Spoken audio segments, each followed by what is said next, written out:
नमस्कार, मैं हूं अनुपम। इस वक्त के बुलेटिन के साथ जब से माफिया अतीक के अवैध कब्जे का योगी सरकार हिसाब कर रही है, तब से पीड़ितों को इंसाफ की आस जगी है। अब दोनों की मौत के बाद तमाम पीड़ित पुलिस से संपर्क साध रहे हैं। खबर है कि प्रदेश सरकार अतीक के कब्जे से लोगों की जमीन और मकान वापस दिलाने के लिए जल्द ही आयोग का गठन कर सकती है।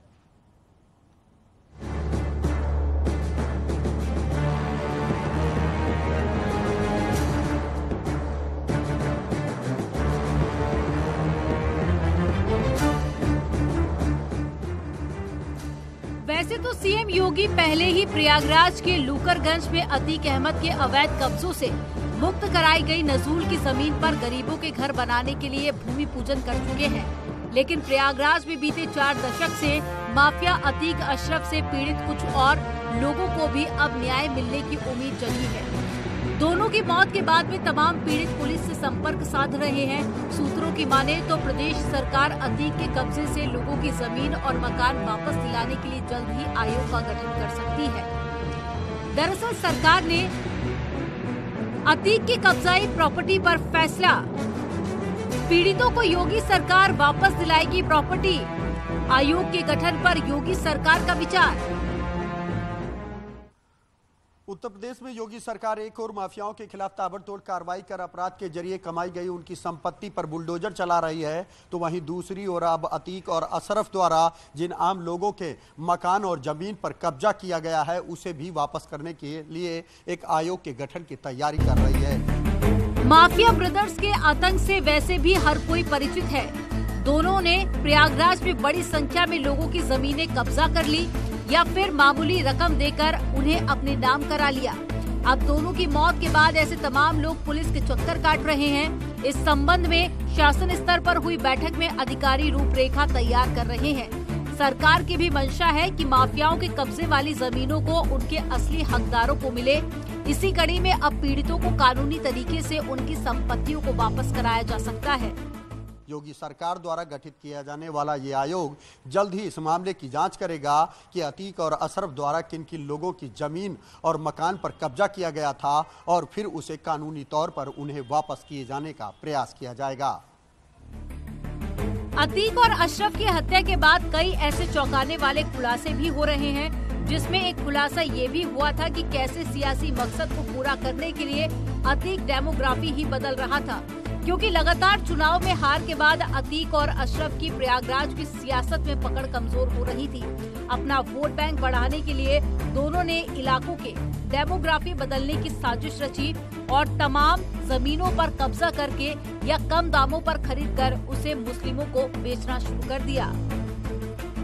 योगी सरकार में अपने खिलाफ हो रही ताबड़तोड़ कार्रवाई से बचने के लिए अतीक अशरफ का परिवार राजनीतिक रूप से एक बार फिर सक्रिय होना चाह रहा था और इसी के चलते बसपा से मेयर पद के चुनाव पर शाइस्ता परवीन को चुनाव लड़ाने की तैयारी भी पूरी कर ली गई थी।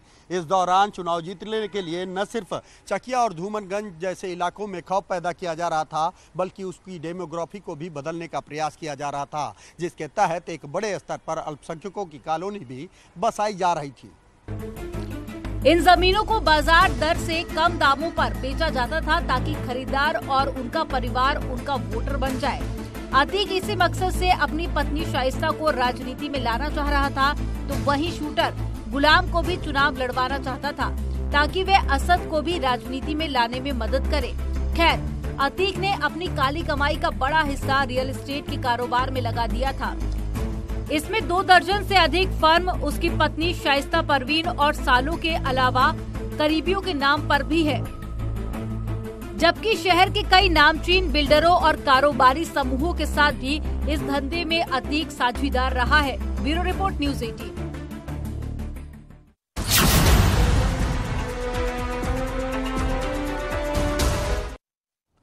माफिया अतीक अहमद की पत्नी और फरार चल रही लेडी डॉन शाइस्ता परवीन का एक और वीडियो सामने आया। ये वीडियो उस समय का है जब उसने ओवैसी की पार्टी ज्वाइन की थी। इस दौरान वो चकिया में एक जनसभा को संबोधित कर रही थी, जिसमें समाजवादी पार्टी वो गंभीर आरोप लगाती हुई सुनाई दे रही है।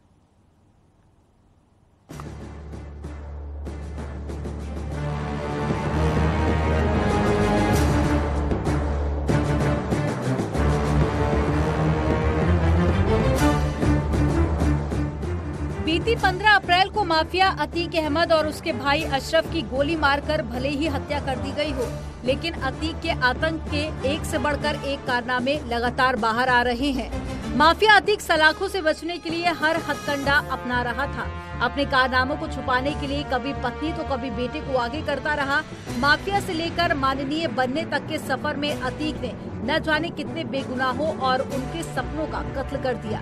कुछ तो कानून की फाइलों में दर्ज हैं, कुछ आवाज ही नहीं उठा सके। अतीक अपने राजनीतिक करियर में कभी एक पार्टी में नहीं रहा, लेकिन उसने अपनी राजनीति का सबसे लंबा सफर समाजवादी पार्टी में बिताया।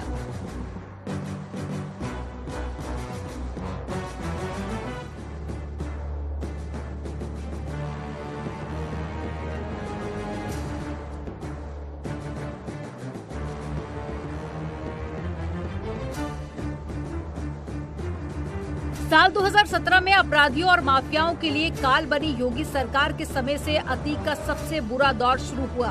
योगी के सत्ता में आने के कुछ समय बाद उसे साबरमती जेल भेज दिया गया।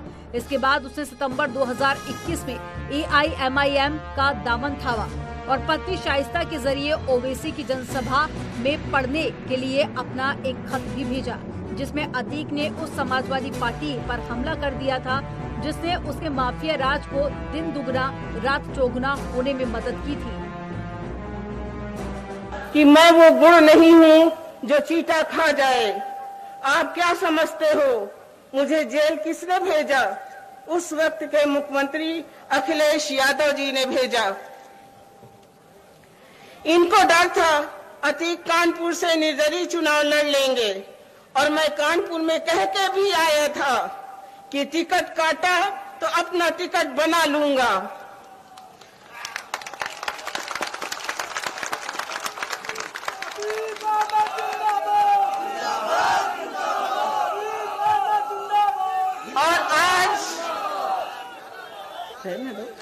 और आज अल्लाह का शुक्र है कि अपने कलमा गो भाई का टिकट बन गया। अतीक ने अपने लेटर में समाजवादी पार्टी से अपनी नजदीकी का जिक्र किया था कि कैसे वो निर्दलीय जीतकर सपा का समर्थन करता था। आप जानते हो सपा को इलाहाबाद, कौशाम्बी, प्रतापगढ़ में कितने लोग जानते थे। आप मुझे निर्दलीय विधायक बनाते थे और मैं माननीय मुलायम सिंह यादव जी का सपोर्ट करता था। जब कभी उन्होंने लखनऊ में रैली किया, मैं निर्दलीय होते हुए भी बसें देता था, आदमी ले जाता था। मुलायम सिंह जी ने हल्ला बोल का आह्वान किया, हजारों बाइक से हम लोग लखनऊ पर चढ़ गए और जब उन्होंने रैली किया तो हम लोग सैकड़ों घोड़े लेकर लखनऊ पहुंच गए और धीरे धीरे मैंने सपा को पूरे मंडल में मजबूत कर दिया। साल 2021 के इस वीडियो में शाइस्ता ने मंच से करीब 23 मिनट तक अतीक का खत पढ़ा था, जिसमें उसने BSP और BJP को भी कोसा, लेकिन समाजवादी पार्टी पर सबसे ज्यादा भड़ास निकाली। दरअसल योगी सरकार कानून व्यवस्था और माफिया राज को लेकर शुरू से ही हमलावर थी। ऐसे में कोई भी पार्टी अतीक का समर्थन करके इस विवाद में खुद का गला नहीं फंसाना चाहती थी। ऐसे में अतीक को असदुद्दीन ओवैसी की पार्टी AIMIM के नीचे ही ठिकाना मिला और इसी दौरान माफिया फैमिली अपना इमोशनल दाव चल रही थी। लेकिन योगी की आंधी के आगे ये दाव भी काम नहीं आया। वायरल वीडियो में आप देख सकते हैं कि शाइस्ता के बगल में असद और दूसरा भाई भी खड़ा है। Bureau report, news 18। Mafia Atiq Ahmed की पत्नी शाइस्ता परवीन के बारे में नए नए खुलासे हो रहे हैं। अब तक शाइस्ता के जितने भी वीडियो सामने आए हैं उसमें अतीक के शूटर और गुरगेज शाइस्ता के साथ परछाई की तरह दिख रहे हैं। ऐसा ही एक वीडियो लोकसभा चुनाव के सामने आया है, जिसमें शाइस्ता अतीक के लिए प्रचार कर रही थी और उस वक्त अतीक देवरिया जेल में बंद था। उस चुनाव प्रचार में भी अतीक के गुरगेज शाइस्ता के साथ घूमते थे। इस वीडियो में साबिर भी देखा जा सकता है, जो उमेश पाल हत्याकांड का आरोपी है।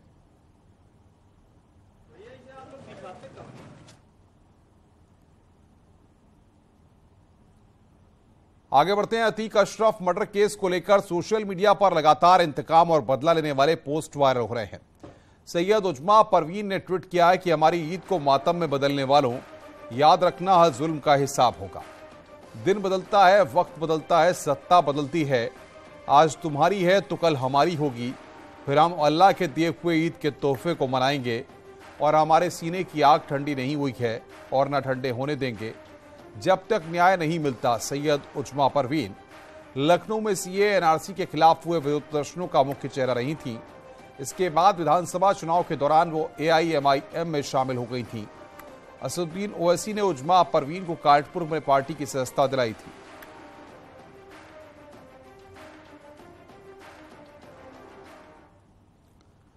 देश भर में ईद का त्यौहार हर्षोल्लास के साथ मनाया जा रहा है। आपकी टेलीविजन स्क्रीन पर अभी हम कुछ तस्वीरें दिखाएंगे। इन तस्वीरों को देखकर आपको अंदाजा लग सकता है कि उत्तर प्रदेश में ईद की कैसी रौनक है। आगरा, महाराजगंज, अयोध्या, सहारनपुर, गोरखपुर और प्रयागराज की ये तस्वीरें हैं जो आपकी टेलीविजन स्क्रीन पर हम दिखा रहे हैं। रामनगरी अयोध्या में भी ईद की नमाज सकुशल संपन्न हुई है। शहर के सिविल लाइन ईदगाह में हजारों नमाजियों ने नमाज पढ़ी और देश तरक्की के लिए दुआ मांगी। इस मौके पर उत्तर प्रदेश में सुरक्षा बेहद सख्त रही। पुलिस की पैनी नजर बनी हुई है।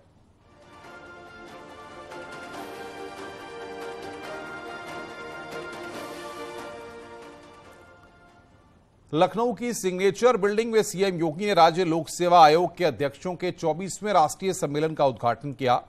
इस मौके पर उन्होंने पिछले 6 साल में लोक सेवा आयोग में हुए सुधारों की चर्चा की और विपक्ष पर निशाना साधा। सीएम योगी ने कहा कि प्रधानमंत्री नरेंद्र मोदी ने देश में नई आशा जगाई है। बाबा विश्वनाथ का पावन धाम वाराणसी है। देश प्रदेश ने बदलाव देखा है। इस दौरान विपक्ष भी सीएम योगी के निशाने पर रहा।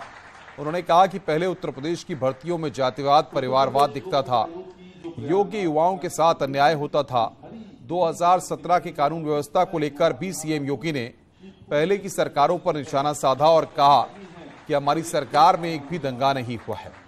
और ईद की नमाज का जिक्र करते हुए कहा कि आज उत्तर प्रदेश में कहीं भी सड़कों पर नमाज नहीं पढ़ी गई। दुर्गेश कुमार सिंह और ये समीक्षा अधिकारी हैं उत्तर प्रदेश लोक सेवा आयोग की। इतनी बड़ी व्यवस्था है।